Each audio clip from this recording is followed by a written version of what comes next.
தூத்துக்குடியில் சாலைகளில் தேங்கியுள்ள மழைநீரை அகற்றக் கோரி மக்கள் நல கூட்டணியினர் ஆர்ப்பாட்டத்தில் ஈடுபட்டுள்ளனர். தூத்துக்குடி மாவட்டத்தில் கடந்த 10 தினங்களுக்கு முன்பு பெய்த மழையில் ஒட்டப்பிடாரம், கயத்தாறு போன்ற பகுதிகளில் கண்மாய் நிறைந்து காட்டாற்று வெள்ளம் ஏற்பட்டது. இதனால் மரவன்மடம், அந்தோனியார்புரம், முத்தம்மாள் காலனி போன்ற பகுதிகளில் மழைநீர் தேங்கியுள்ளது. மழைநீரை அகற்றக் கோரியும் பாதிக்கப்பட்ட மக்களுக்கு உடனடியாக நிவாரணம் வழங்க கோரியும் மக்கள் நல கூட்டணியினர் ஆர்ப்பாட்டத்தில் ஈடுபட்டனர். தூத்துக்குடி பாளையங்கோட்டை சாலையில் மதிமுக பொதுச் செயலாளர் வைகோ தலைமையில் நடைபெற்ற இந்த ஆர்ப்பாட்டத்தில் மக்கள் நல கூட்டணியில் அங்கம் வகிக்கும் கட்சிகளைச் சேர்ந்தவர்கள் கலந்து கொண்டனர்.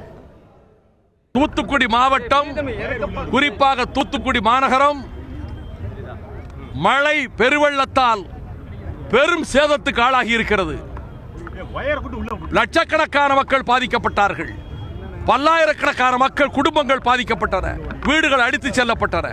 லட்சக்கணக்கான ஏக்கர் நிலங்களிலே விவசாயிகள் அனைத்தையும் பறிகொடுத்திருக்கிறார்கள்.